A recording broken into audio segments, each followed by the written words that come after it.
Hola, buenas tardes, noches. Gracias por venir. Este es el segundo encuentro que en realidad organiza la Comisión de Psicología Judicial y Forense de la Coordinadora de Psicólogos.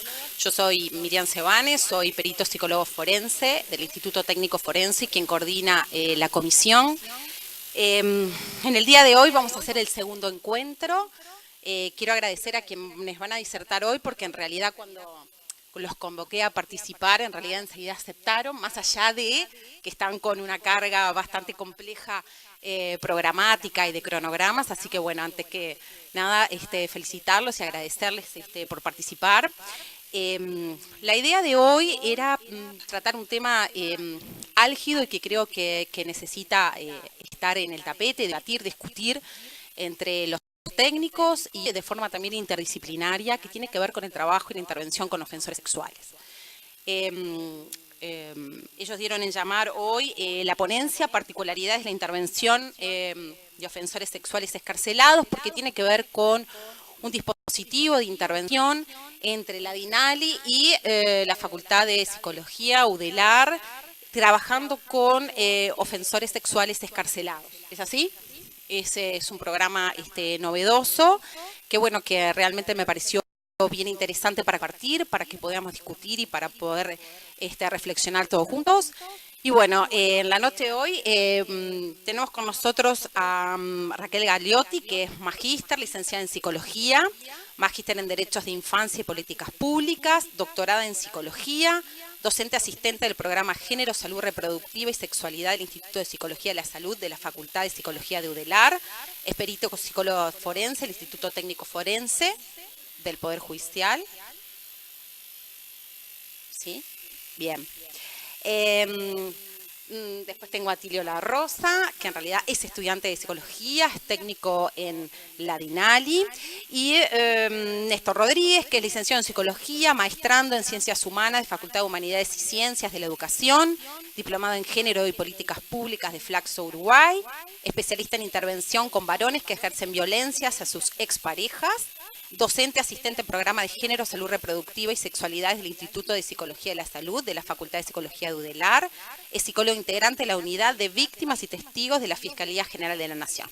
Así que bueno, les doy la palabra a ellos y bueno, les agradezco por haber aceptado la invitación. Bueno, buenas tardes.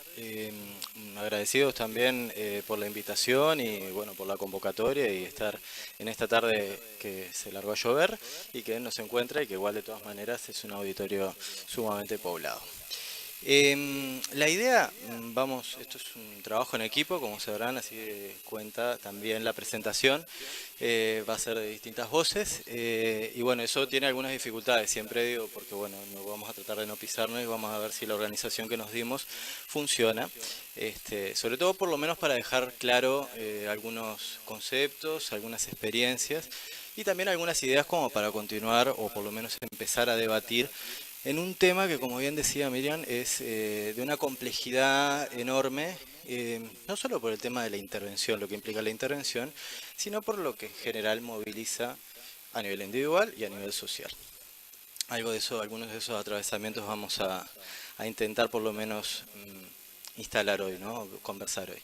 La presentación va a tener por lo menos tres partes, una que tiene que ver con cómo surge esto, la historia de la reciente historia de esta propuesta, una segunda parte que tiene que ver con, muy brevemente, algunos aspectos conceptuales en torno a lo que es abuso sexual, o por lo menos cómo se está entendiendo el tema abuso sexual hoy en día en el país, y una tercera parte que tiene que ver con la experiencia específica en relación a lo que se ha dado en llamar como datos. ¿Tá? Eso es lo que vamos a tratar de dejar por lo menos instalada hoy en esta breve presentación que vamos a hacer. ¿Sí? Vamos a darle la palabra a Raquel para que continúe. Bueno, buenas noches. Voy a apretar mal el dedo acá. Les cuento un poco cómo surge este trabajo. En el 2016, la DINALI, la Dirección Nacional de Apoyo al Liberado del Ministerio del Interior, hace un pedido a la Facultad de Psicología, al programa Género, Salud Reproductiva y Sexualidades, de capacitación. La primera propuesta fue de capacitación en temas de violencia sexual y agresores sexuales, porque estaban empezando a recibir personas liberadas de la cárcel con estos delitos que interpelaban de algún modo al equipo técnico en su trabajo. ¿De qué manera lo interpelaban? En cierta forma, y esto fue un proceso que se fue construyendo, empezaron a detectar, o ya suponían en ese saber que los técnicos propios tienen en las instituciones, que había particularidades que diferían en la intervención respecto de la otra población carcelaria que salía de la cárcel, valga la redundancia. Bueno, empezamos con una propuesta donde participó todo el equipo técnico y, como saben, en este tema no es muy fácil de abordar y digerir. El propio equipo en este proceso fue delimitando quiénes de todo el equipo técnico estaban dispuestos y con ganas de trabajar específicamente en este tema y con esta población. En ese proceso quedaron 8, que más o menos se han mantenido porque han tenido variaciones institucionales como surgen habitualmente, pero siempre han mantenido este número, que son los técnicos que están trabajando específicamente. Luego Atilio va a decir de qué manera. ¿Por qué trabajar con ofensores sexuales? Eso es una pregunta que nos atraviesa a todos socialmente, ¿no? Porque, bueno, estamos en un momento bastante particular en nuestro país, donde hay muchas opiniones al respecto. La evidencia científica en el mundo demuestra que la aplicación de determinados dispositivos de tratamiento, ya sea dentro del sistema penitenciario como a nivel comunitario, reducen la posibilidad de reincidencia en un 35%. Por lo tanto, esto porque genera como una discusión, ¿no?, que nos pasa a todos, de la pregunta, ¿no? Bueno, ¿por qué trabajar con esta población si en realidad esto es, vamos a decirlo llanamente, como al santo Pepe, ¿no?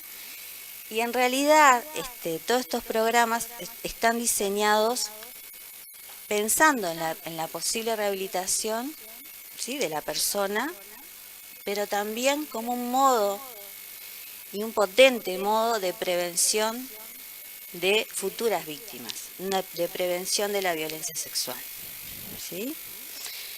Es uno de los grandes modos y caminos que tenemos, que tienen los estados y los países para resolver este tipo de situaciones. Más allá y obviamente en diálogo y conjunción con otras políticas públicas que los países tienen que desarrollar, que tienen que ver con educación, salud, etc., ¿sí?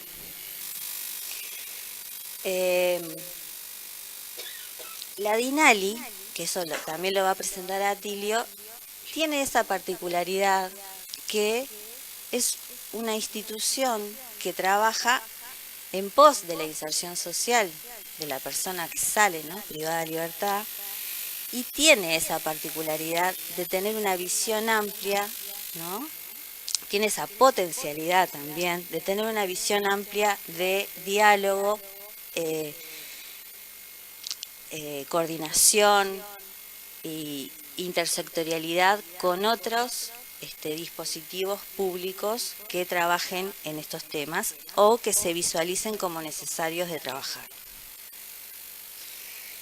En el marco de este proceso que les había mencionado, el equipo técnico, en este proceso de formación que hace muy específico, que vamos haciendo todos también, porque todos nos vamos metiendo, la facultad también va generando este proceso de mayor conocimiento y profundización de esta temática, define básicamente el nombre y funda, ¿no?, su trabajo con el nombre datos.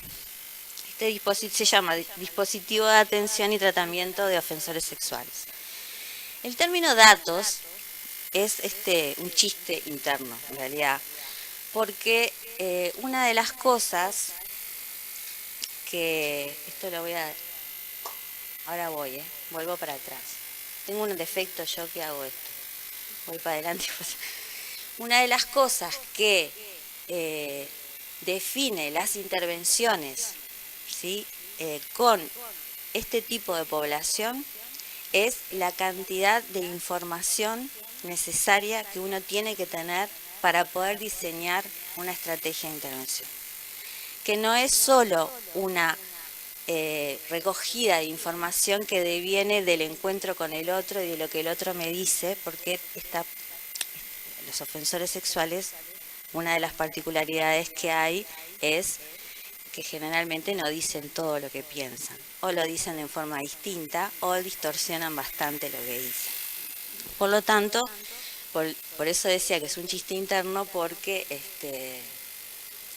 en realidad datos es lo que nosotros necesitamos como organismo público, también como política pública, para poder definir claramente cómo trabajar y de qué manera. Bueno, ¿de qué estamos hablando cuando hablamos de violencia sexual?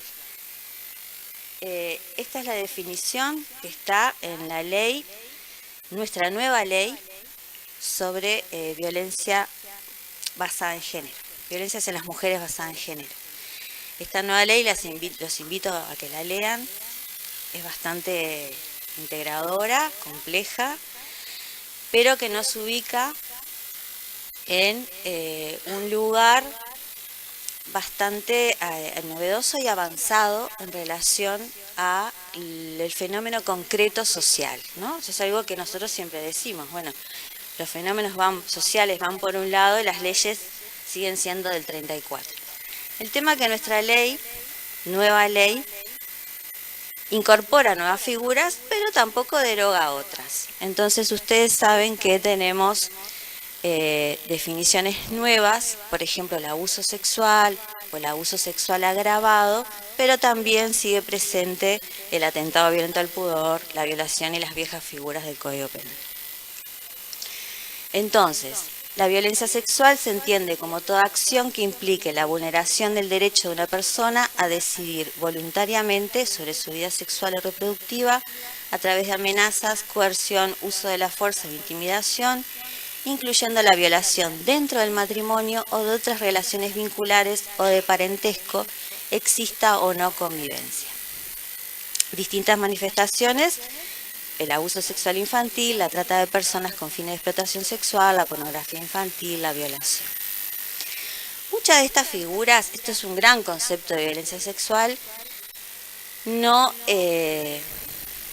en su tradición, por ejemplo, judicial y jurídica, muchas no están contempladas y, por ejemplo, están contempladas pero no son denunciadas como tales, no están visibles. La violación dentro del matrimonio, por ejemplo, el acoso sexual callejero, que en realidad no está penalizado, tiene otro tipo de figuras. En realidad hay como distintos canales que todavía no están institucionalizados de acuerdo a estos conceptos.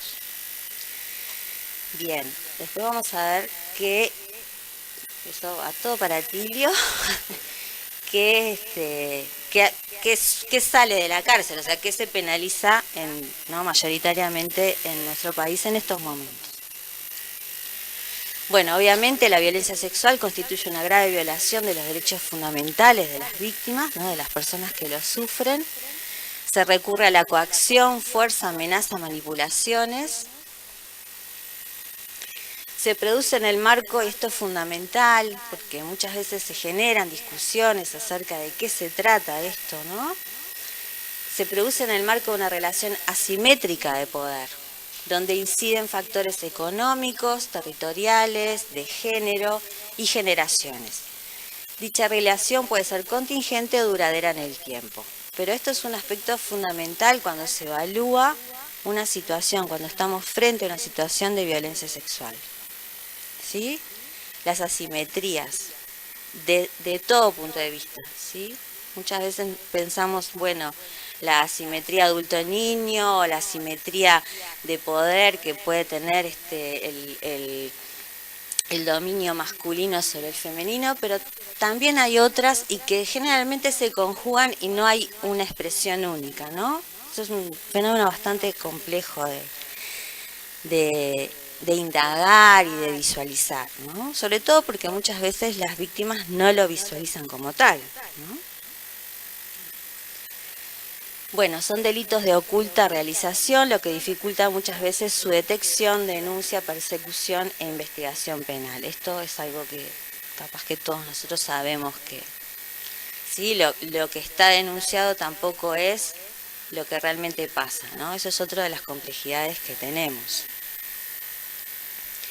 Bueno, estas son todas nuestras leyes, no las voy a leer, que regulan todo este tema.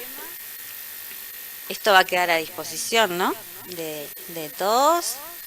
Y algunas cifras les traemos hoy, por ejemplo, de cómo estamos en nuestro país. Las mujeres consultantes en servicios de salud público, según la encuesta nacional de prevalencia de violencia basada en género y generaciones del 2013, que es la última que se realizó, las mujeres consultantes manifestaron en un 33%, haber sufrido por lo menos una vez a la semana violencia sexual y 58,9% en forma ocasional. En cuanto a niños, el CIPIAF, que es el Sistema de Información de Protección a la Infancia y Adolescencia, plantea, este no es el último informe, este sí, pero este no. En 2015, 5 niños fueron asistidos por día por maltrato o abuso sexual, siendo 55% niñas. Las niñas fueron las que más sufrieron abuso sexual, en un 75%. Y en adolescentes de entre 13 y 17 años, 70% fueron mujeres las víctimas de violencia sexual. Y según el informe último de CIPIAF, 9 de cada 10 agresores eran familiares directos o del grupo familiar. Bien, tres dimensiones específicas son necesarias de tener en cuenta para la intervención con ofensores sexuales. Uno es el conocimiento específico sobre la violencia sexual y cómo se manifiesta, ¿sí? Volvemos al tema de las asimetrías. Hay una definición que nosotros usamos, que es la de la Asociación Internacional de Tratamiento a Ofensores Sexuales, IATSO, está en inglés, que dice que los ofensores sexuales son aquellas personas que con su conducta sexual someten a otra a un contacto físico, verbal, visual o táctil que la víctima no sabe por inexperiencia, no puede por predominio de juegos de poder o no se anima a rechazar por sumisión, ¿sí? Estas tres categorías resumen de algún modo las posibilidades de víctimas que se presentan en los casos de violencia sexual.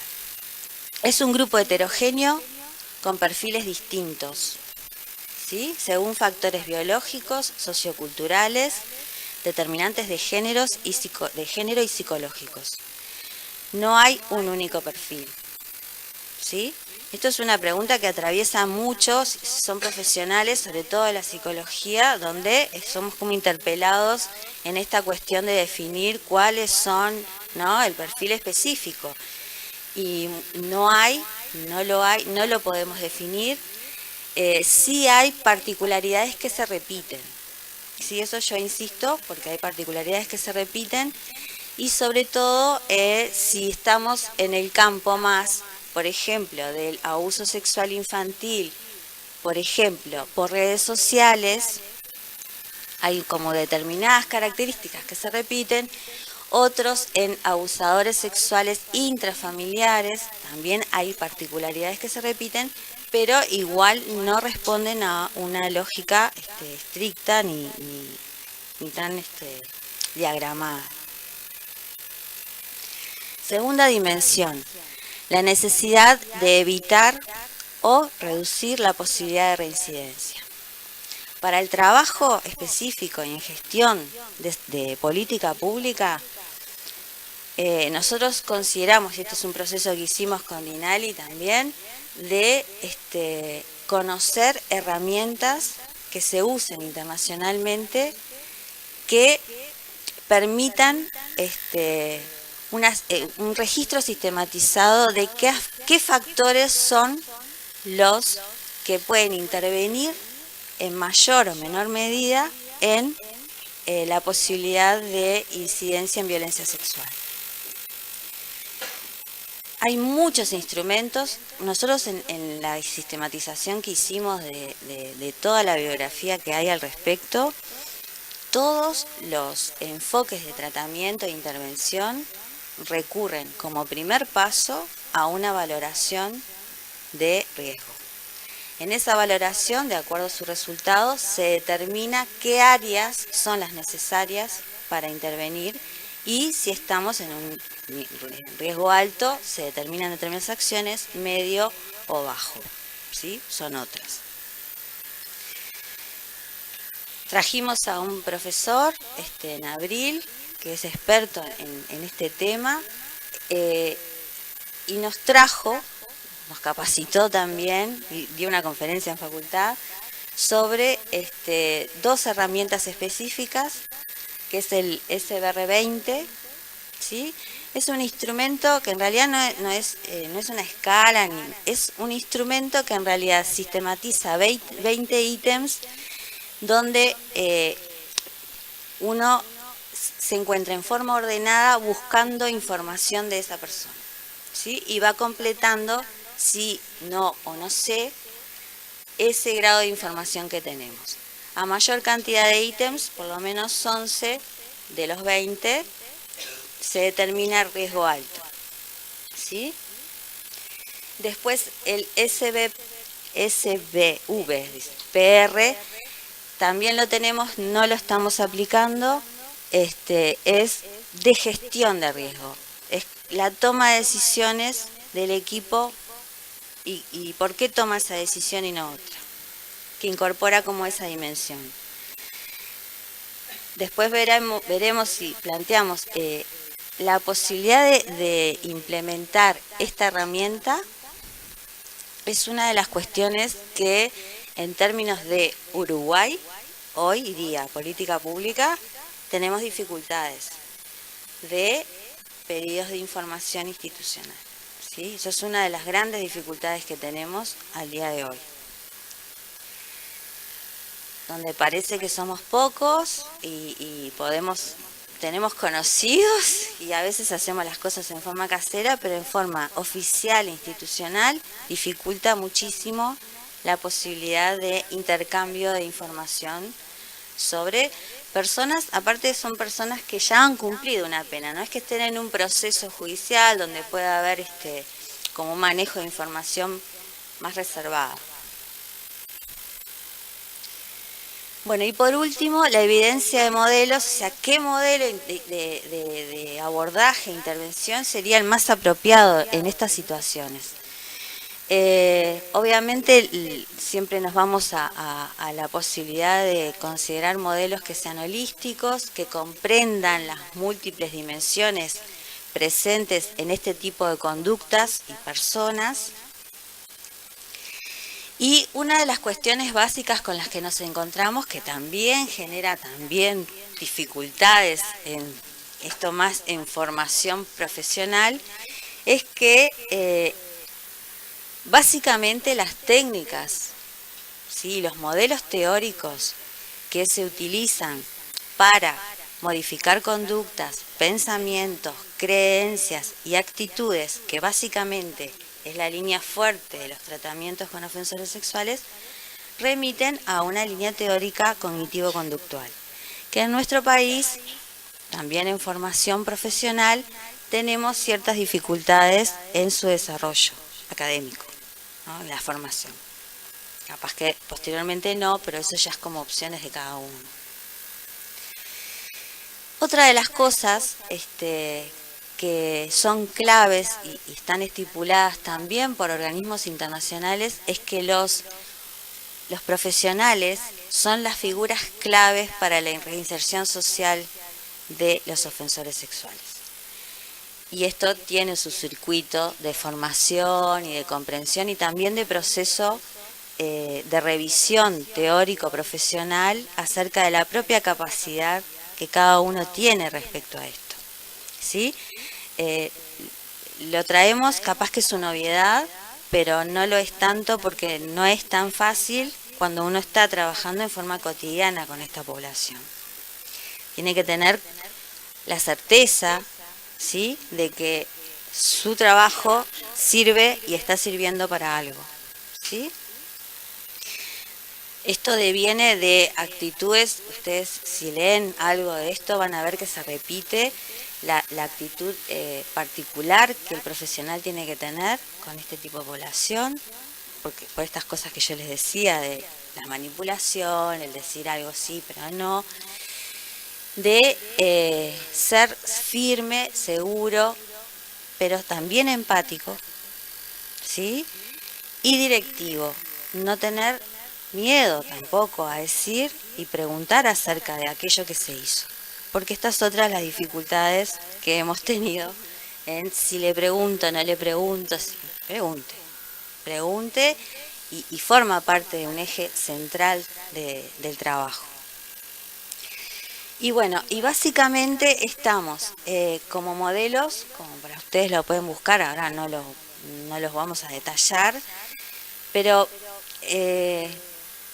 la mayoría de los modelos de intervención con ofensores sexuales devienen del modelo riesgo, se llama riesgo, necesidad, respuesta, el RNR, donde se hace básicamente esta distinción, ¿no?, de valoración inicial de riesgo, determinación de qué necesidades, cuáles son las necesidades criminogénicas, se le llaman, de esta población a atender, y el estilo de respuesta, o sea, cómo va respondiendo la persona a eso, ¿no?, y adaptar ese trabajo también a esas posibilidades de la persona.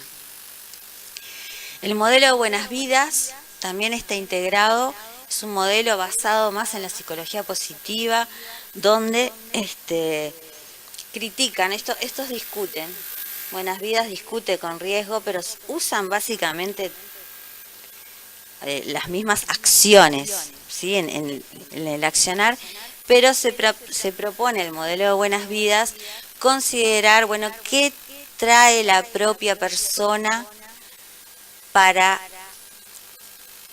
como favorable para promover un cambio en sí mismo, ¿sí? ¿Qué aspectos determina esa persona? No lo que nos dice la valoración de riesgo, sino los propios aspectos. Por ejemplo, uno que se usa mucho, que se escucha mucho, es la espiritualidad. Muchos van por la vía de, bueno, yo creo en Dios y Dios bueno, trabajar por ahí, esto es lo que dice el modelo de Buenas Vidas, escuchar eso y usarlo como recurso positivo para la persona, que es para la persona y que pueda dar una salida a esto. Y el modelo transteórico de procesos de cambio, que es un modelo que no se usa específicamente a esto, sino a muchos modelos de abordaje, que tiene que ver con los estadios de cambio de los autores Clemente y Prochaska, que no sé si lo han escuchado, que plantea las etapas de proceso de cambio de cualquier cosa, cuando uno está en la precontemplación, donde sabe que tiene un problema pero no lo dice, no lo asume, la contemplación donde está empezando a considerar que lo tiene, ¿sí?, la aceptación, y bueno, eso los invito a leer. Podemos pasar materiales si ustedes consideran, se consideran interesados en seguir adelante. Y ahora, yo ya le morí un montón, porque esto no está siendo de muchas voces. Bueno, esto igual lo dejo quietito, si no como vos, Raquel, voy para adelante y para atrás.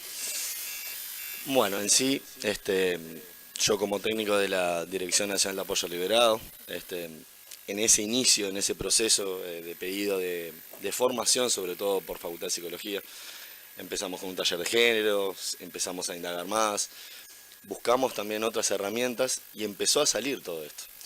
Además, justo una concatenación de hechos con casos públicos bastante notorios, y en el equipo nos miramos y decíamos, bueno, tiene que ser ahora el cambio, es aprovechar como el impulso público que estaba habiendo de casos muy mencionados.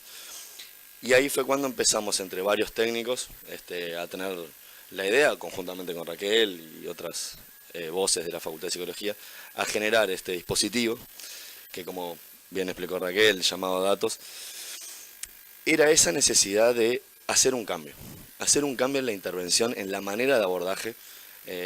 Uno está muy acostumbrado quizás como técnico a mirar los demás delitos, que a veces se puede entender un poco más o por necesidad, o sea, se puede vislumbrar otro tipo de cambios, otro tipo de intervenciones. Pero en el caso particular de los ofensores sexuales es distinto. Es muy distinto cómo es el abordaje, es muy distinto por las maneras en las que nosotros los hemos visto, cómo leer a esa persona, cómo ayudar a esa persona para que pueda generar un cambio. Ahí, bueno, empezamos todo lo que mencionó Raquel recién, mucha lectura, mucho material, eso nos simplificó mucho. Y en la INALI empezamos a recibir institucionalmente al principio un apoyo importante, y que eso nos permitió seguir formándonos, nos permitió también, desde el punto de vista público, empezar a hacer algo desde un ente del Estado, ¿no? Siendo protagonistas del cambio. A partir de ahí, bueno, fuimos quedando, al final somos 8 técnicos, somos 3 hombres y 5 compañeras también. Todos bastante interdisciplina y trabajo social, tenemos psicólogos, yo soy técnico en psicología social y además estudiante de facultad. Que con todo esto empezamos a generar un esbozo de cómo podemos encararlos, cómo podemos hacer, cuál es la diferencia en sentarte inicialmente con esa persona, que como hemos visto en la televisión cuando van a las cárceles, el módulo de CUNCAR, yo nunca fui, yo no lo hice, y partir de esa base, cómo bajar esa resistencia, esas defensas. Es ahí que, bueno, con el cometido de INALI tratamos de hacer de que todos los que vinieran, que mayormente, en un, no sé decir porcentaje realmente, pero el 80% de las personas vienen a buscar trabajo. Y a partir de ahí, cómo reinsertar a estas personas que dicen, estuve presa, pero otra cosa es decir, cometí un delito sexual. Esa es una gran diferencia. ¿Cómo abordarlo? ¿De qué manera? Y ahí empezamos, bueno, a indagar bastante, trabajamos muchísimo. También Néstor, cuando se sumó al equipo, nos brindó una gran mano con mucho material. Y en definitiva, hay que leer mucho, pero lo que nos sirvió es ese mano a mano. Ese mano a mano para poder bajar las defensas a través, no mintiendo diciendo, no, si me decís vos vas a conseguir un trabajo por acá. No era la idea. La idea es explicitar el trabajo. Después lo vamos a ver, el tema de la metodología, pero siempre dijimos, bueno, tenemos que atender de a 2. ¿Por qué de a 2? Porque es una necesidad apoyarse en un otro. A su vez, esa dupla está conformada por un hombre y una mujer, con todo lo que puede implicar, ¿no? Sabemos que el tema de las figuras, y además, sobre todo, para el apoyo. Además de que tenemos una supervisión con la facultad, con cada uno de los casos, cómo los manejamos, fuimos generando cómo presentar los casos, de qué manera, cuáles datos son relevantes, cuáles no. Y a partir de ahí fue cuando, en realidad, ver esas particularidades nos fue haciendo trabajar cada vez mejor. Cada vez más certeros, sin miedo a preguntar, como mencionaba Raquel. Hay veces que digo, pero ¿cómo le digo? Hay que decirlo, hay que preguntar. Hay que también hacer un trabajo interno bastante importante, ¿no? Cuando a veces uno lee el delito y se planta a alguien con una sonrisa, es bastante complicado, ¿no? Bastante complicado en lo personal, sí, cuesta trabajo, pero es algo que realmente, con un compañero al lado, saber escuchar, parar los silencios, es muy importante. Y en la INALI, con estos talleres que fuimos haciendo, nos simplificó mucho el perderle un poco el miedo también, ¿no? Porque es una cuestión a veces que, no, el abuso, no, el tipo de delito, qué hizo y qué pasó, y a veces preguntar qué pasó en una rapiña es fácil, en un hurto es sencillo. ¿Cómo explica la persona lo que hizo? Ahí empezás a vislumbrar los detalles, ¿no? Cómo lo dice, de qué manera, sacarle datos, vale la redundancia por el tema del nombre. Y eso fue lo que inicialmente nos fue preparando para llegar a una instancia de decir, bueno, hay que mostrarlo esto, hay que empezar a mostrarlo. Hay una realidad también, bueno, de institucionales, de políticas públicas, hay cosas que está bien decirlas pero no mostrarlas. Entonces, también asistiendo a las personas, con el objetivo claro de esto hay que hablarlo, hay que tratarlo, hay que ayudar a reinsertar a esa persona dentro de una sociedad, porque Uruguay hasta ahora carecía de cualquier tipo de dispositivo de tratamiento de estas personas, y no son pocas. A nivel carcelario salen alrededor de 6.000 personas por año. No todas con estos delitos, evidentemente, pero es muy complicado. ¿Cómo se reinsertan las personas? ¿Es necesario generar un dispositivo, como en Estados Unidos, que se tienen que presentar, decir soy defensor? En Uruguay es muy difícil esa implementación. Somos un país muy chico. A su vez, lo mismo pasa, bueno, con las tobilleras, también, ¿no? Esos mecanismos a nosotros nos fueron permitiendo que el abordaje fuera realmente integral. Yo trabajo particularmente con 2 compañeras en distintas duplas. Una es licenciada en psicología, otra es licenciada en trabajo social, pero todos tenemos el mismo enfoque. Cada uno de su disciplina, también con la intersectorialidad que mencionaba Raquel, pero esa es la importancia inicial. Y el objetivo del datos desde Dinali se trata de poder reinsertar, realmente reinsertar a esa persona, sabiendo que lo que más interesa es que esa persona pueda atravesar todas las instancias en Dinali, reinsertarse laboralmente, pero a su vez pudiendo realmente hacer un cambio en su vida, que bueno, como mencionaba Raquel, el modelo de las buenas vidas, léanlo, vale la pena, es una herramienta que nos asistió mucho a nosotros, y en definitiva se trata de vislumbrar cuáles son los inconvenientes de esa persona, qué distorsiones aparecen en ese discurso, ¿no? A ver si... Bueno, ahí está un poquito más de lo que expliqué. A su vez, se generó en 2017, que es lo que mencionaba ahí, un dispositivo intracarcelario de estos ofensores sexuales, ¿no? También la Dinali tiene el tema de generar una estrategia de lo que llama de preegreso, ¿no? Antes con el viejo código era mucho más complicado, cuestiones técnicas de 2/3 de la pena, nunca estaban penados a veces, es mucho más complicado. Si estaba para preegreso, no sabía si salía la semana que viene, dentro de un mes o ya salió ayer. Y eso no nos permitía trabajar realmente, ¿no? Se fue llevando este dispositivo hacia adentro, también para que haya realmente un hilo en todo lo que se trabaja.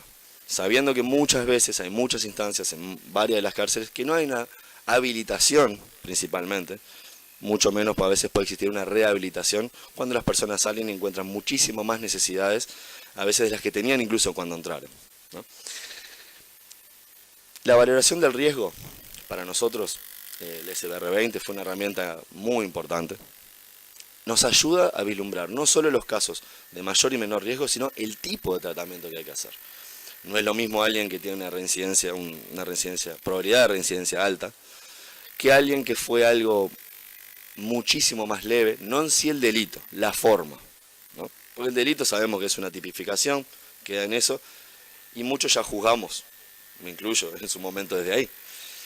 Y lo importante puede llegar a ser que ese programa que se está haciendo hoy en la unidad de Comcar tenga un hilo conductor, ya lleguen desde preegreso con las herramientas, para que nosotros, el trabajo que hagamos, a ver, no es para hacerlo más sencillo, es para que tenga una linealidad, para que haya una continuidad y que nos permita a nosotros que todo este trabajo de reinserción realmente se dé.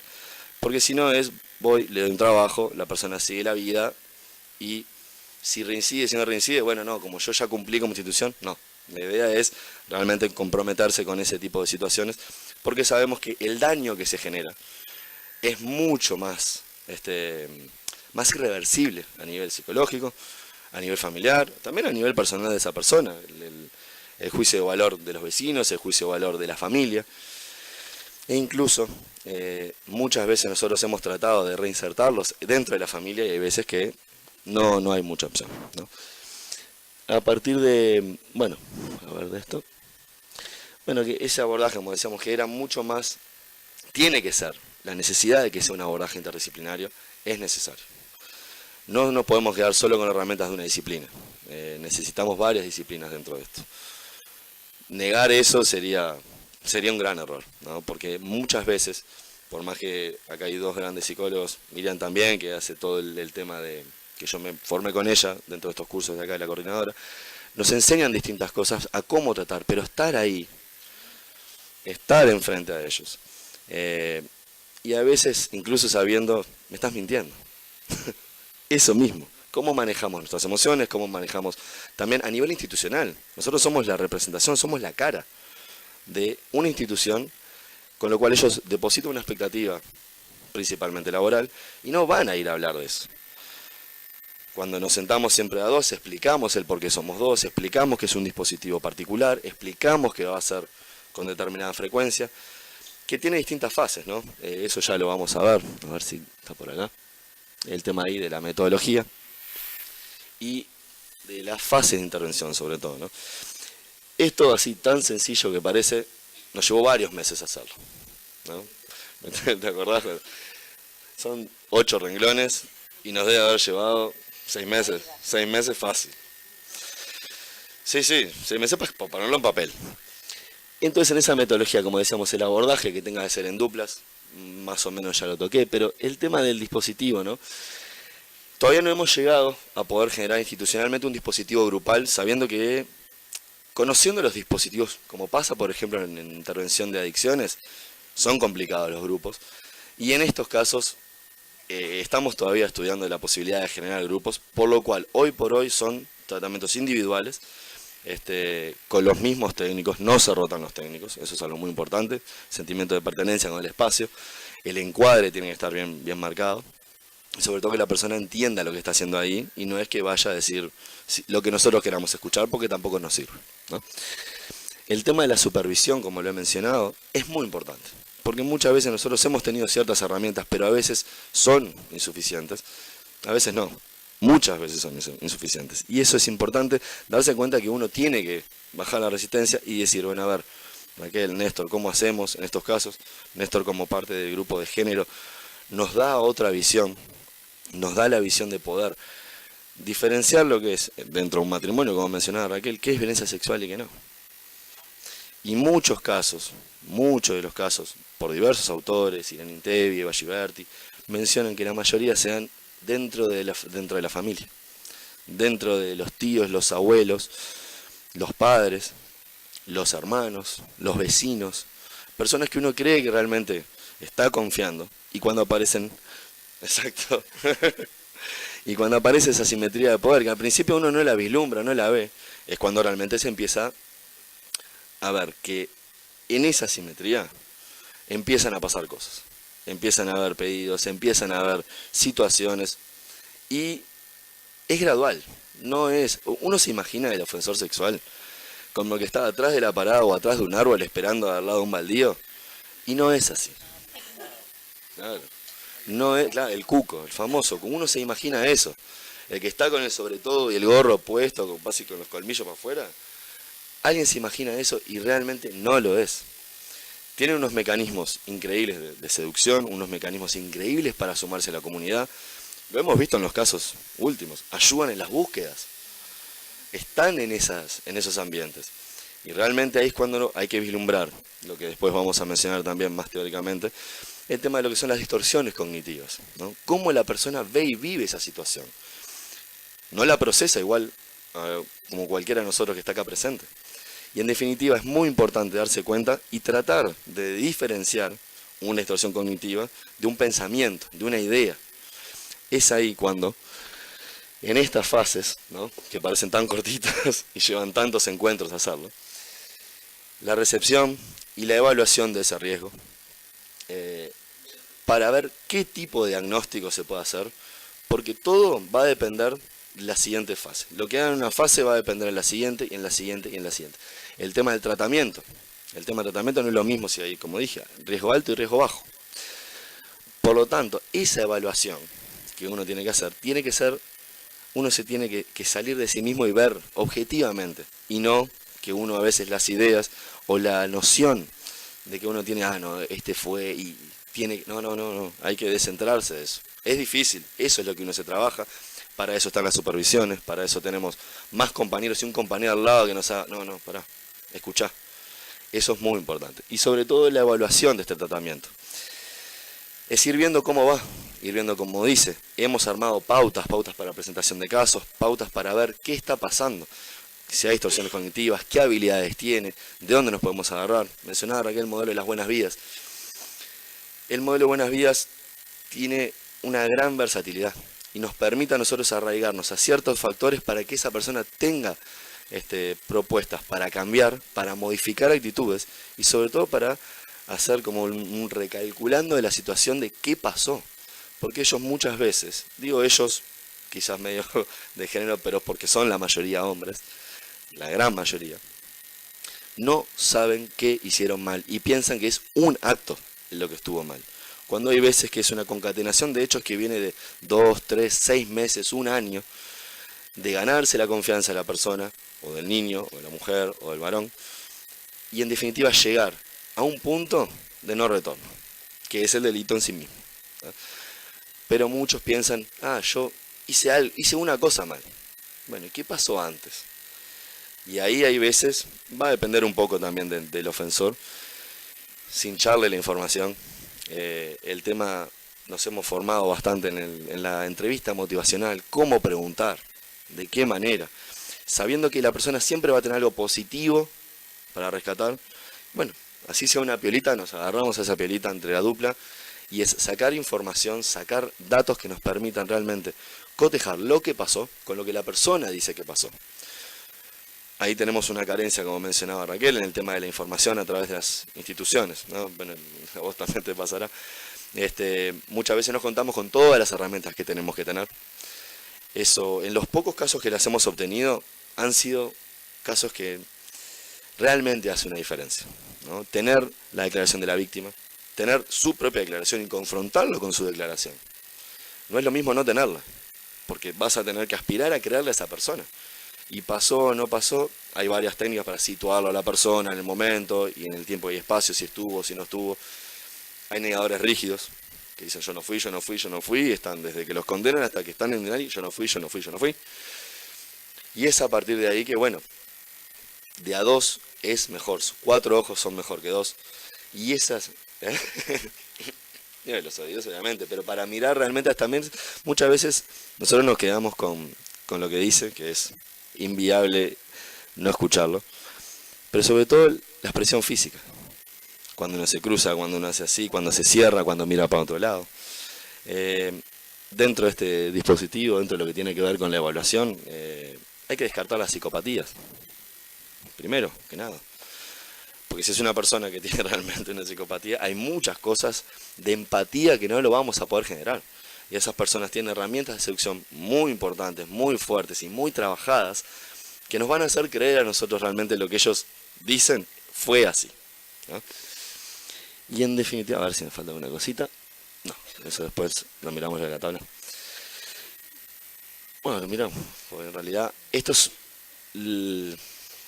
cuando iniciamos, que en realidad el inicio de este programa fue en el 2017, pero con toda la sistematización de los datos que fuimos obteniendo, pueden ver que la mayoría, menos una, que hay una ofensora sexual, si bien es algo que no es bastante común, pero hay cosas que a simple vista se reiteran, ¿no? El tema de más o menos la edad, el género, ¿no? Y los tipos de delitos, más allá si es un atentado al pudor, ultraje público al pudor, una violación, y la cantidad de entrevistas que estamos, esto es lo más actualizado, faltan algunos, no los pudimos sistematizar todos, pero en estos 11 casos, para mí el más paradigmático, no solo porque lo atiendo, es el de la única ofensora mujer, que es un caso que nos movió bastante, tuvimos que buscar bastante material de esto, porque no es, uno dice, no es común, hay madres que lo han hecho, hay madres que han ido presas, más allá de los infanticidios que dentro de la cárcel tienen otra connotación. No fue común, no es común este caso. Por eso tratamos de generar distintas herramientas, que este fue un caso bastante complicado para sacar esa información, para sacar todos esos datos de cómo fue, qué pasó, y la cantidad de entrevistas más o menos que va a ir variando en base a la dupla, va a ir variando en base también a la persona. Dice, no, yo puedo venir una vez por mes y no quiero venir más. Entonces, si bien esto es de inicios de este año, hay personas que ya estaban viniendo y no estaban dentro del dispositivo, que derivarlos, cambiarlos de un técnico implicó bastante movimiento, bastante resistencia. Y a partir de acá salvo el último caso que es el más veterano, todos los casos increíblemente están por encima de los 20 años y por debajo de los 55, actualmente. Obviamente, claro, ¿sí? Entonces, es realmente preocupante cómo realmente esta franja etaria, más allá de que a veces hemos también descartado el tema de las patologías, el preguntar si tiene diabetes, ¿por qué? Si tiene diabetes o no.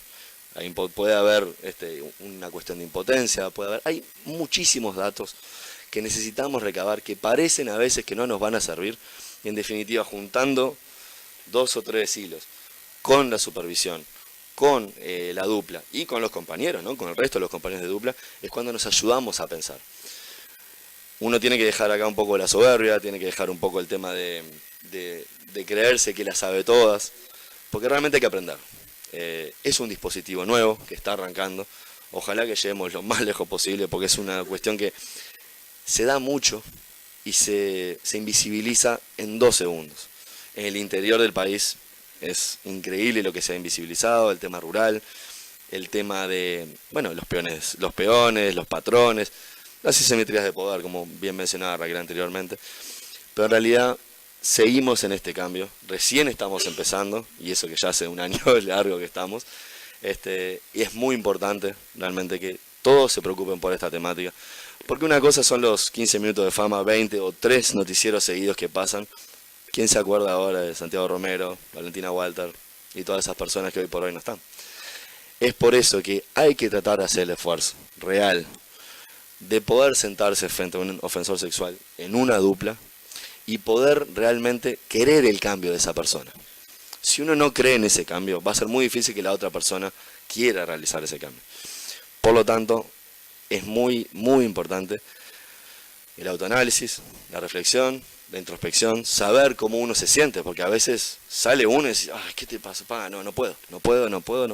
Bueno, hay que poder, hay que rearmarse, juntar los pedazos, hablar con los compañeros, hablar con cualquier persona que nos pueda, dentro del dispositivo, porque lo estamos tratando de hacer bastante hermético, porque sabemos que hay prejuicios, mismo dentro de INALI.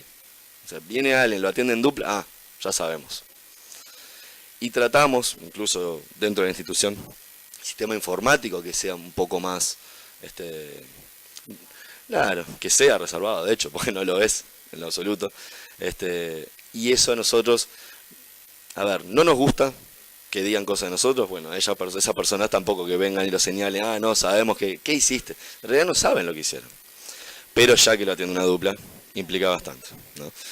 Y en definitiva, vamos a seguir con este proceso, va a ser un proceso complicado, difícil, pero en definitiva, hay que lograr ese cambio.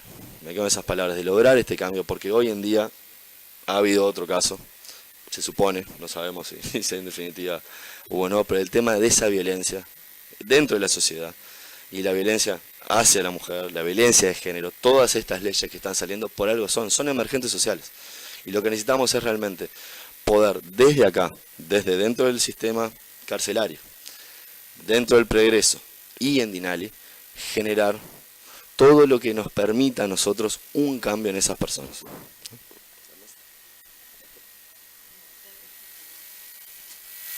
Tendría que decir algo, sí, porque si no yo anuncié que iba a ser de 3 voces, lo único que hice fue cebar mate, me la llevo arriba, ¿viste? No, a ver, algunas cuestiones digo, porque ya todo lo que habíamos planificado presentar lo hicieron Raquel y Atilio, ¿no? Digo, pero por una cuestión de formación y también de experiencia, yo vengo como de distintos espacios de inserción en el marco de políticas públicas. Acá también hay una cuestión que tiene que ver con el diseño de política pública concretamente, ¿no? Y la pregunta, tanto como Estado como sociedad en su conjunto, ¿qué es lo que queremos hacer frente a esta problemática, ¿no? Lo que está de fondo, en definitiva, es esa pregunta, ¿no? Cuando ocurre algún tipo de hecho dramático, como lo que ocurrió con Brisa el año pasado, como lo que se está investigando ahora en el caso del niño de Neptunia, siempre se abre la discusión de qué hacer, ¿no? Los matamos a todos, no sirven para nada, no hay cambio, eso es lo más visceral que siempre surge, ¿no? También yo siempre digo, bueno, uno puede en un arranque afectivo, porque moviliza mucho, a veces sí, hay que matarlos, son todos, ¿no? Ahora, eso no puede transformarse en un marco ideológico si nosotros verdaderamente queremos construir una sociedad distinta, ¿no? Hay que poder hacer una distinción, sobre todo como profesionales, en términos de, esto lo puedo decir como un arranque afectivo por lo que me moviliza y lo que me impacta la noticia. Otra cosa es que creo que esto se soluciona a través de la pena de muerte, entonces voy a empezar a juntar firmas para que en el país se instale la pena de muerte, ¿no? Aparte es algo que es muy delicado, pues empezamos a hablar de ofensores sexuales para que sean penados con la muerte y después terminamos, quién sabe con qué otras poblaciones, ¿no? Siempre generalmente las poblaciones más vulnerables o históricamente discriminadas. Entonces uno tiene que ser como muy cuidadoso en eso. En la construcción de política pública, que es algo que nosotros también venimos como tratando de en algún sentido incidir, los datos son contundentes, ¿no? Lo que presentaba Raquel ahora, a partir de la primera encuesta de prevalencia de violencia de género, arrojaron datos que son históricos, porque en realidad se visibilizan los datos, la construcción de datos es el primer paso para establecer la formulación de una política pública. Hay algunas cuestiones relacionadas al tema de violencia de género en términos generales, pero violencia sexual se están construyendo recién ahora, ¿no? También cómo legalmente se enuncia la acción presuntamente delictiva o delictiva, habla también de cómo la sociedad está entendiendo esa problemática, ¿no? Por eso fue un avance sustancial que a partir de la ley 19.580 se tipificara como abuso sexual y se modificara, o mejor dicho, no se modifica, se ingresa, se agrega un delito, ¿no? El delito de abuso sexual. Coexistiendo, en esto de lo que decía Raquel, con lo que es el atentado violento al pudor, sumamente criticado. Lo que está vigente acá es un código penal de la década del 30, lo cual no se ha modificado, ¿tá? Salvo por leyes que han agregado cosas y establece esa dificultad de la coexistencia, ¿tá? Y es ahí donde también como sociedad hablamos, ¿no? Porque esto, ¿cómo se tipifica acá? Yo ahora le decía a Raquel por lo bajo, es el delito que se pudo en todo caso probar o de acuerdo a la representación y conjunto de significados que tenga el juez, la jueza que actúa en la causa, ¿tá? Es lo que le pone, el sello que le pone, ¿no? Ahora los fiscales que son quienes llevan adelante la investigación, ¿tá? Por eso tenemos eso, ¿no? O sea, lo que se ha modificado es el Código de Proceso Penal, ¿no? Eso es una cosa, no es lo mismo que el Código Penal, eso tenemos que tenerlo claro también, ¿tá? En la construcción de política pública, el dato duro de cuántos casos tenemos es fundamental, ¿tá? ¿Por qué? Pues hay algo que se denomina para la construcción de la política pública que es la audiencia, otra característica la intensidad, la urgencia y la novedad del problema, ¿tá? Esto es un problema sin lugar a dudas a atender como sociedad, ¿tá? En el marco de una representación social y del marco de un legal, ¿no? Que penaliza más la rapiña o la propiedad, ¿no? La propiedad privada, ¿no? O sea, que el abuso. Eso es un dato también de la realidad, ¿no? Acá alguien que roba algo material tiene una pena mucho mayor que un abuso sexual, ¿tá? Entonces, eso es algo que circula, atraviesa y construye subjetividades en esto de lo que están planteando también, lo que plantea Tilio, es algo que trabajamos en los espacios de covisión.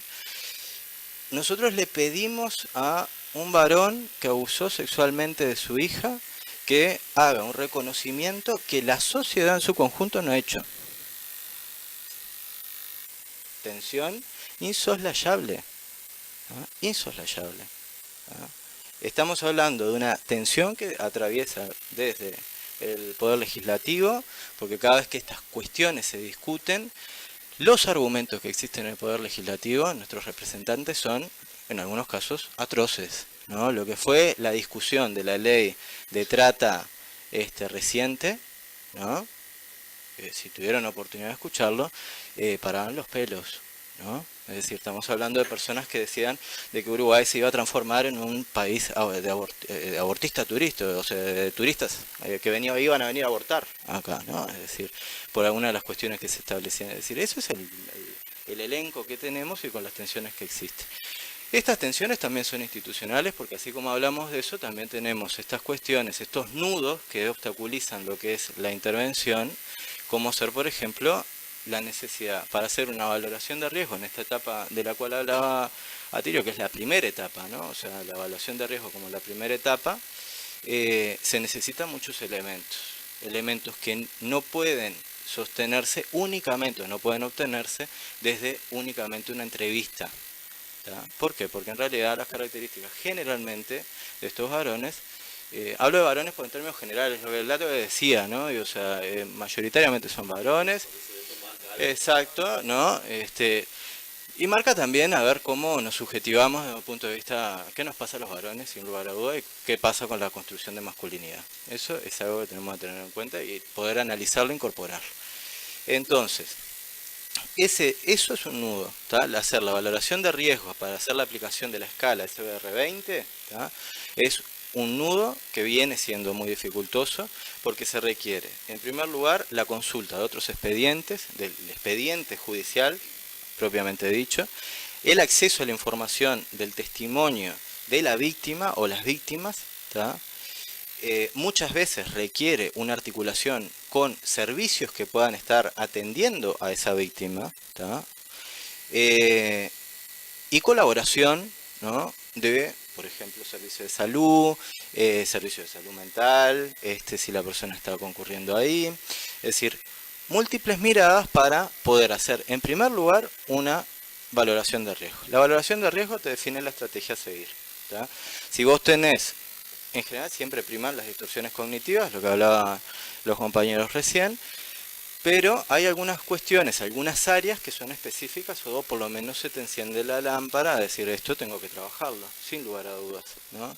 Si aparecen, generalmente siempre aparecen muchas distorsiones cognitivas basadas en género, ¿no? Es decir, distorsiones de género, lo que es mirada estereotipada de lo que es el lugar de la mujer, ¿no? El cuerpo de la mujer es un cuerpo que es penetrable, violable, acosable, etcétera, ¿no? Se me regaló, venía, se me sentaba en la falda, era porque algo quería, ¿no? Etcétera, etcétera.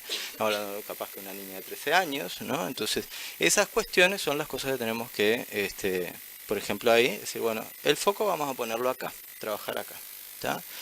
Y eso te define la estrategia y vos ahí arrancás. Para eso, como decía, requerimos colaboraciones, algo que viene siendo como un nudo. Vamos a ver cómo desatamos esos nudos para poder continuar trabajando. Requiere voluntad. Yo creo que ahora, si en el caso de este niño se comprueba la existencia de o los indicios de que hubo una situación de abuso sexual, bueno, pondrá nuevamente el tapete. Uruguay tiene una memoria de una semana, tendremos que pelear contra eso, ¿no? Pero bueno, son cosas que pasan. En fin. Otra de las cuestiones que creo también que fue como característica de este proceso y que es algo que se ha visto, y lo he visto digo, en esto de otras experiencias, otros quehaceres profesionales en otros dispositivos institucionales, sobre todo del Estado, tiene que ver con el lugar del psicólogo o la psicóloga en el marco de un equipo que está integrado a una política pública o lleva adelante una política pública. Y eso ha sido una cuestión, ¿no? Pues hoy Atilio decía, los formularios, ¿no? Hicimos esto, hicimos lo otro, ¿no? Es real, ¿no? Nosotros tenemos un formulario, digamos, como de ingreso, que es la primera entrevista. Bueno, se sacan como algunos datos, como una ficha. Después, ahora, recientemente incorporamos una ficha por entrevista para poder sistematizar. Otro requisito fundamental para fundamentar la construcción de la política pública y el mantenimiento. Es decir, si no tenés sistematizadas cosas, no podemos seguir avanzando, no podemos pedir recursos, los sueldos no los pagan, voluntariado, honorario, esto no se sostiene. Entonces, eso es como un dato de realidad. Para sistematizar necesitamos datos que no estén en el cuadernito de las personas que atienden. Eso es un tema, yo diría que cultural en los psicólogos y las psicólogas. ¿Tá? Una traslación de la práctica clínica al espacio, la oficina del Estado donde se esté trabajando, ¿no? Eso que a ustedes les parece algo como que está en la tapa del libro, es algo que es muy difícil. No solo acá, sino yo vengo del trabajo de tobilleras, ahora en la fiscalía, es decir, sistematizar eso a un psicólogo o una psicóloga es como estar pidiéndole algo que por favor, ¿no? ¿Cómo? ¿Tengo que hacer esto? ¿Tengo que pasarlo todavía a la computadora? No. Sí, claro, porque vos te vas, te llevas el cuaderno, ¿no? Y esos datos tienen que estar ahí, ¿tá? Para poder seguir pensando y seguir avanzando, ¿no? Eso es una cuestión que estamos matrizados, es algo muy difícil de desandar, ¿tá? Y es algo que tenemos que ponerlo sobre la mesa, ¿tá? Digo, porque no sé cuáles serán las inserciones profesionales de cada uno y cada una de ustedes, pero en realidad es algo que muy probablemente se sientan identificados, ¿no? Y es algo que tenemos que agarrar y decir, bueno, tenemos que poder avanzar para seguir construyendo, si no, no es viable. Y después también una cosa que decía Raquel, que tiene que ver con el marco conceptual desde el cual intervenimos, ¿no? Uruguay tiene una larga tradición de... No, iba a utilizar la palabra hegemónica, iba a cometer un acto fallido, una larga tradición psicoanalítica, esa es la realidad. Han habido otras corrientes que han tratado cómo instalarse, de poder cómo pensar las problemáticas, ¿no? Desde otro lugar. Esto es una discusión a la interna del campo de la salud mental, sin lugar a dudas. La realidad, y ahí sí vamos a una psicología basada en evidencia, es que para determinadas problemáticas hay corrientes que no han dado cuenta, por lo menos hasta el día de hoy, de tener una eficacia, ¿tá? Ese es el dato de la realidad, ¿tá? Meta-análisis, meta-investigaciones indican eso, ¿tá? Lo cognitivo-conductual ha sido, lógicamente, en un país tradicionalmente psicoanalista, ha sido sumamente resistido, ¿tá? Y esto es, bueno, trascendemos o no estas pujas por espacios de poder, porque de última son espacios de saber poder que están instalados, y tratamos como de ver a partir de la evidencia construida cuáles son las mejores respuestas que podemos dar desde el punto de vista profesional, y también hacemos una apelación a poder formarnos a eso, en eso, ¿no?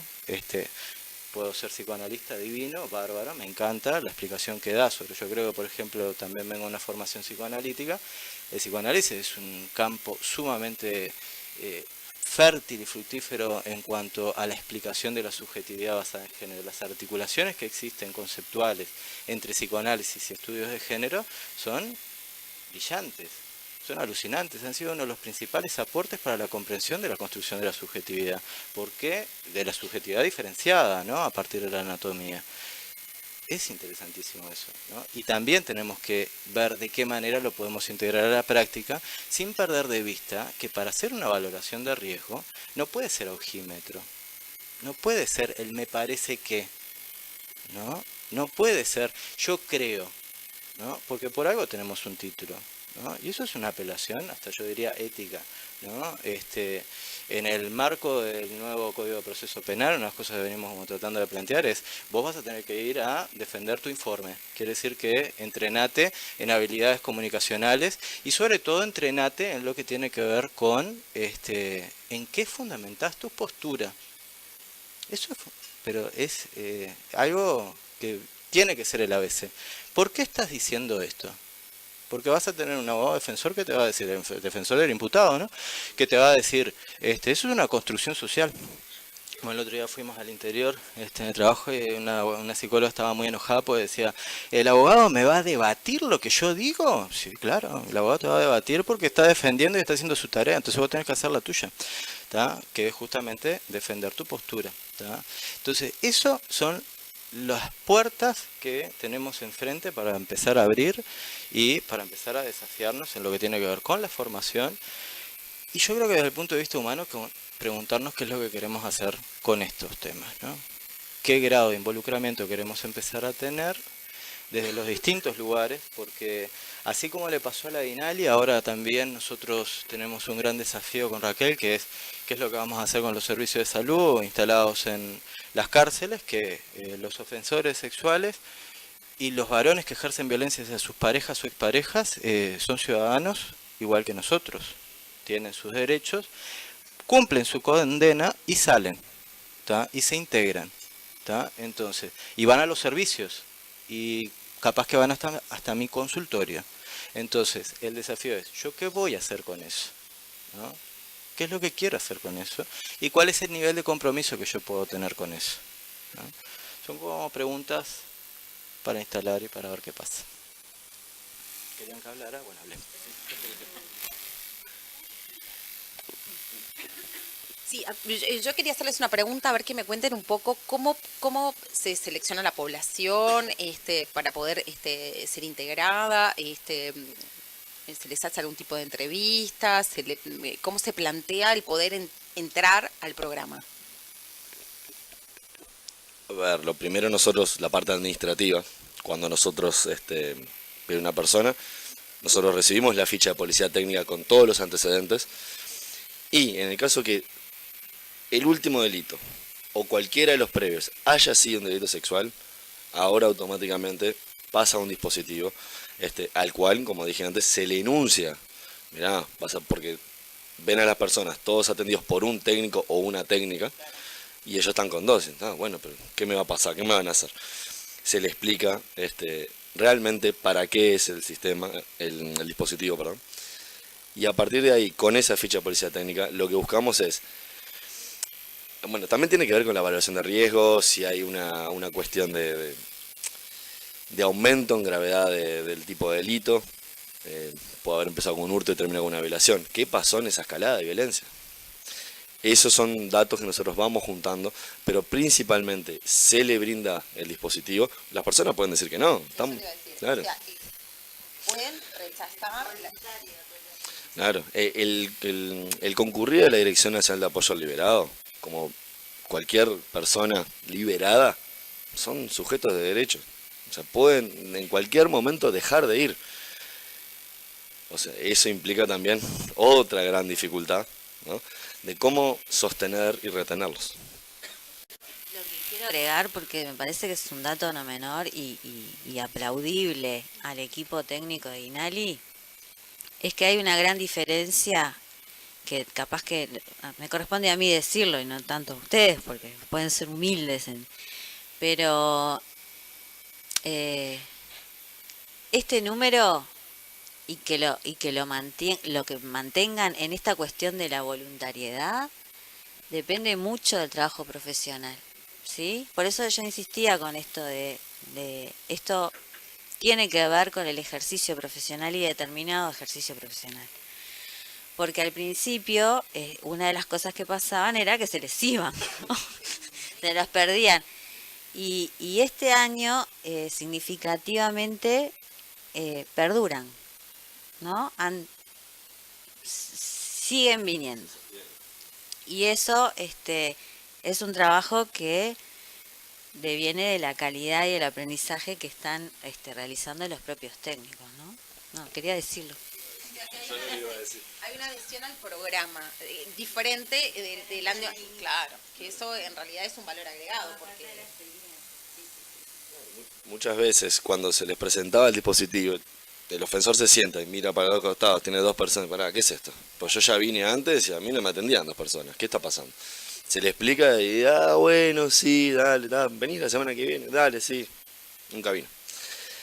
Por eso también la ayuda de que nosotros necesitamos esas herramientas, necesitamos poder llegar a esa persona y hacerle entender, con el correr de las entrevistas, con el correr de las fases que implica todo este proceso, conciencia de daño. Conciencia de daño hacia el otro. ¿Qué fue generando? ¿Qué fue pasando? Incluso, a ver, si bien desde lo cognitivo-conductual es acción-reacción, ¿qué pasó? Y ellos se quedan en eso. Es necesario poder generar todo entrevistas para ver el recorrido de la persona, ver la historicidad, ver lo que fue aconteciendo, si fue víctima, también pasible de abuso, en la infancia, en la adolescencia, y muchos, por más que estén todas las evidencias, lo niegan. No, a mí nunca me pasó nada. Y eso a veces, el saber identificarlo a tiempo, hay veces que son delitos a la propiedad, y no hay una evaluación de riesgo de violencia sexual. ¿Quién sabe? No tenemos la certeza nosotros podamos adivinar si esa persona va a tener realmente el riesgo de reincidencia o de cometer un delito sexual en base a conductas que van haciendo. hoy estaban hablando justamente de los nudos, las dificultades que hay en poder conseguir esto de información de diferentes fuentes, ¿no? Hoy por hoy, ¿cuáles son las fuentes que tienen básicamente para poder trabajar? O sea, hablaban del expediente judicial, ¿qué es lo que en realidad es más accesible para ustedes? ¿Dónde obtener estos datos que ustedes dicen? Ficha de policía técnica.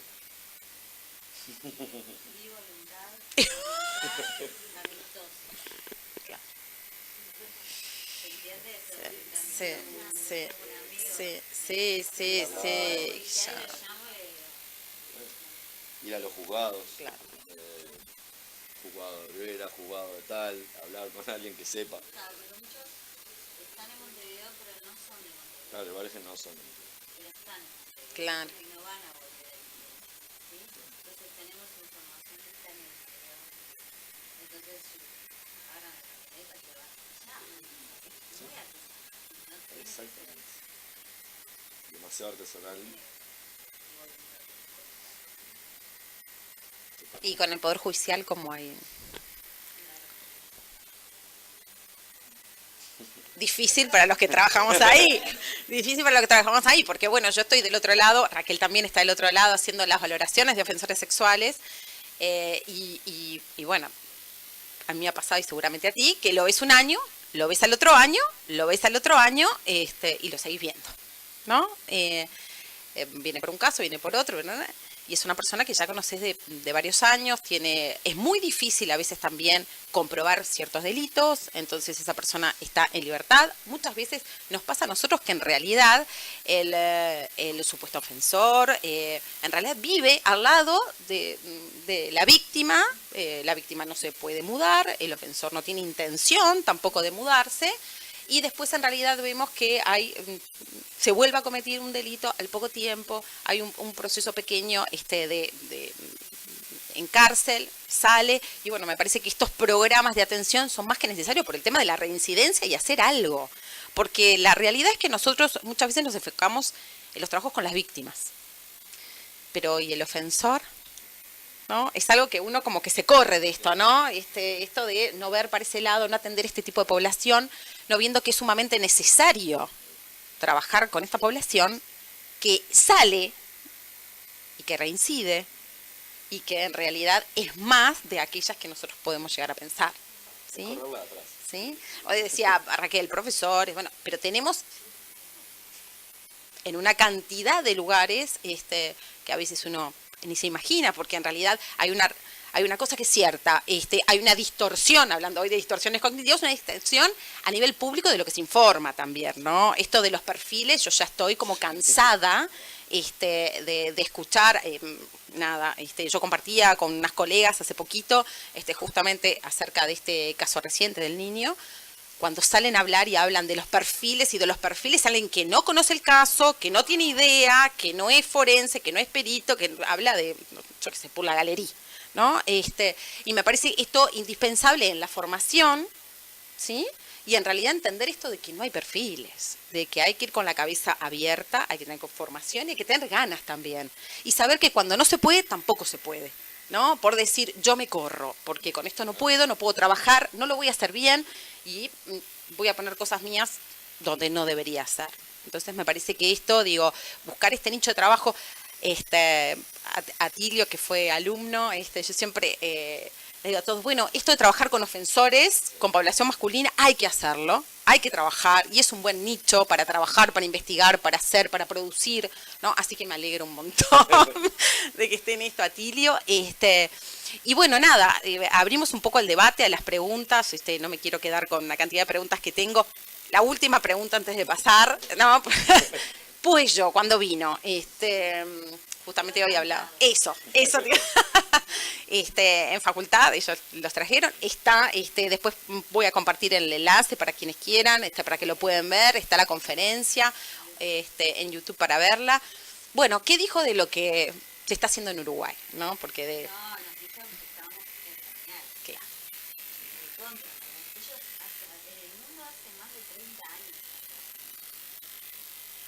Y nosotros recién asomando los hijos.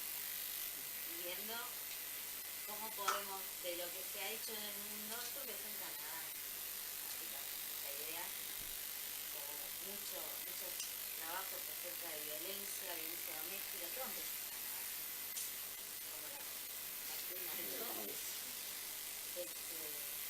bueno, y el mundo lo ha copiado este modelo y lo van transformando en la cuestión más hispanoparlante. Tenemos lo más cercano es España, por eso ellos también hace 20 años, por lo menos acá, muy dispuestos, ¿no? En realidad, nosotros hicimos invitación a este grupo en España, se ha pasado en la Universidad de Barcelona, en el grupo de estudios de avanzados en violencia, en donde Sello es el director, está el grupo de alrededor, tiene un grupo grande. Nos hacemos también enseguida de sentarnos y también, no tienen problema de venir. Y en realidad ellos tienen esta cuestión muy aceptada en los programas de aplicación en casa y tienen mucha investigación realizada. Después hay una experiencia que se llama COSA, también inventada por una experiencia, ¿no? Que son los círculos de apoyo y responsabilidad social. En inglés,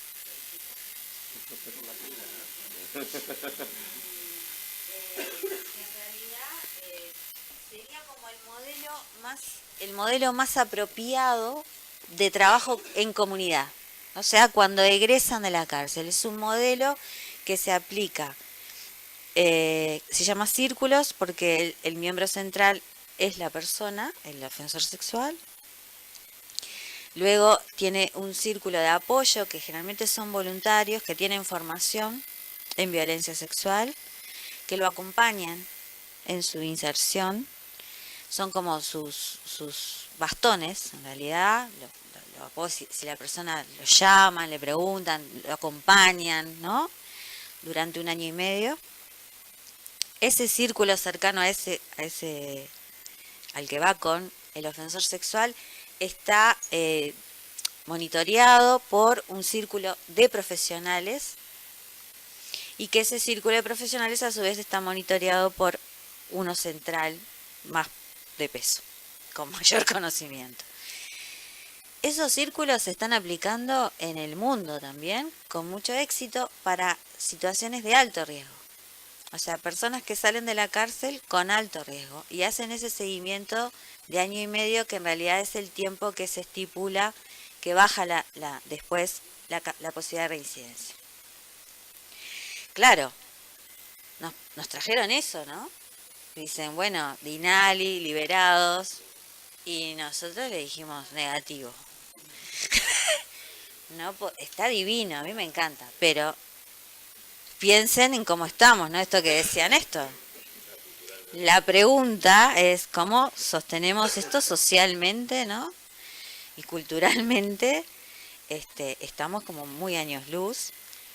Yo no descarto porque me encanta soñar, pero que podamos ir en algún momento hacia la posible aplicación de eso. Pero bueno, en realidad vino con esa idea, ¿no? Pero bien, o sea, en realidad la pregunta es, lo que nos dijo es, siempre hay que diseñar, que es una obviedad, pero está bien, diseñen de acuerdo a su contexto, diseñen de acuerdo a su realidad, y esto que decía Néstor, registren, porque si no, no podemos, los demás no podemos saber lo que están haciendo y cómo lo están haciendo, y si eso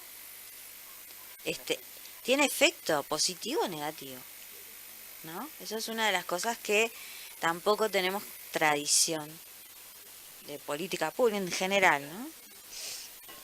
Esas fueron las enseñanzas base que nos dieron.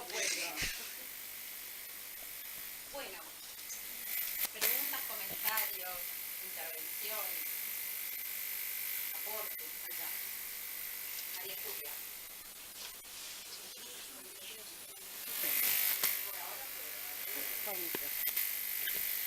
Hola, buenas noches. ¿Cómo andas, Atilio? La consulta la tenemos acá, que somos varios que estamos en el INR, desde este lado, al revés, dentro del módulo de agresores sexuales. Particularmente te queríamos consultar desde cómo es la propuesta desde este lugar en los internos, por ejemplo en el preegreso, Particularmente yo trabajo con Gastón en la unidad número 1, somos los que vamos a ese módulo particularmente, por esto que hablaban recién de lo que es el error profesional, cómo uno se siente, cómo uno apela, cómo uno está. Nos sentimos identificados la dupla entre hombre y mujer, en esto de siempre apoyarse, pero nos planteamos esto de en realidad de en el preegreso, cómo se plantea y cómo se llega a la comunicación con la DINALI.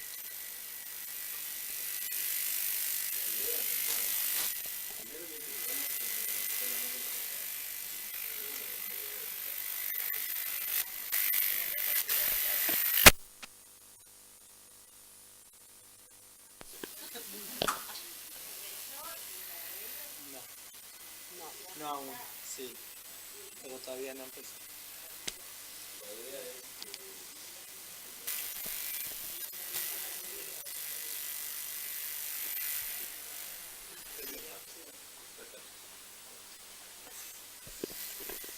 En realidad es DINALI quienes vamos a hacer, yo actualmente no lo estoy haciendo, pero sí otros técnicos de DINALI están yendo al preegreso, y la idea es esa captación. La captación es en el territorio, dentro de la cárcel. De nuevo también es una cuestión a veces de querer hacerlo. Por más que están privados de libertad, tienen la opción de decidir que no. Contra eso ahí vas a levantar más resistencia si seguís intentando, ¿no? En realidad la idea es, en ese preegreso, generar esa conciencia. Se ha hecho el programa piloto en CONCAR, que ha salido bastante bien con Olga.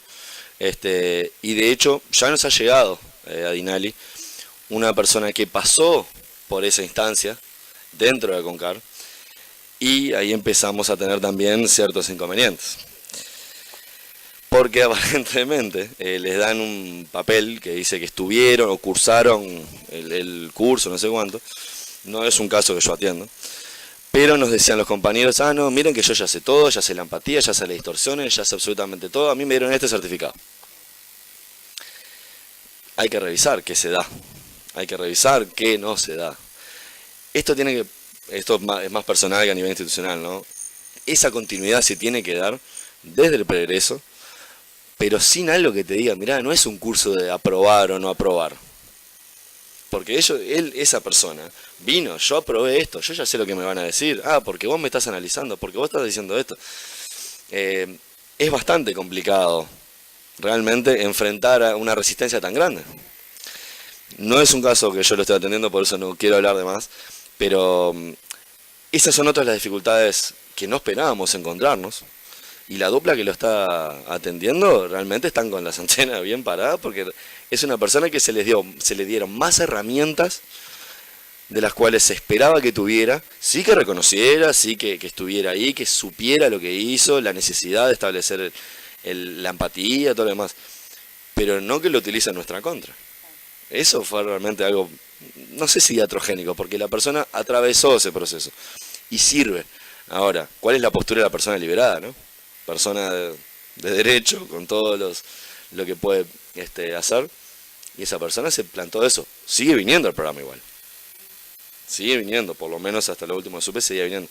Pero también eso, a nivel de INR, a nivel de cárceles, nosotros no sabemos qué papel le dieron.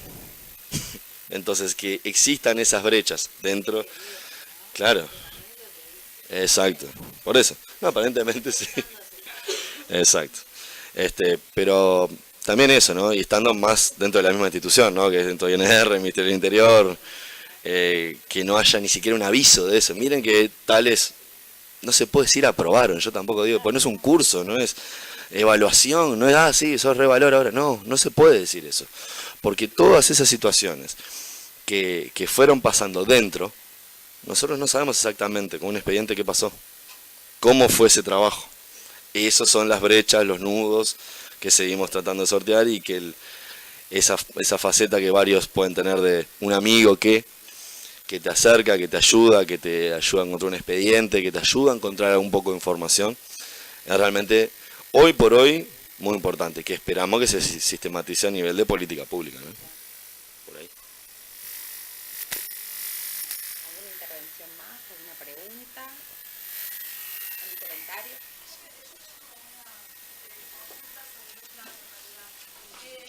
El número de suicidios de estas personas que cometen estos delitos, ¿cómo es? En realidad es una duda sobre un dato, sobre el índice de suicidios de las personas que cometen estos delitos, ¿cómo es?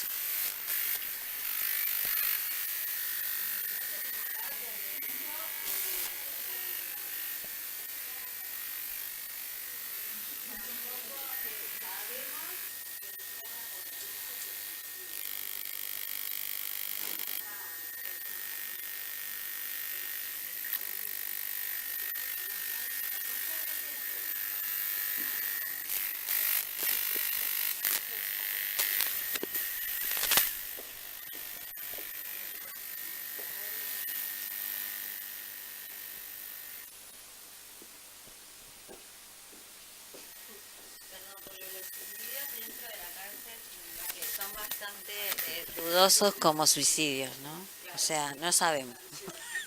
Porque me quedé pensando en el caso de Pintos y en realidad me parece que fue entregado a...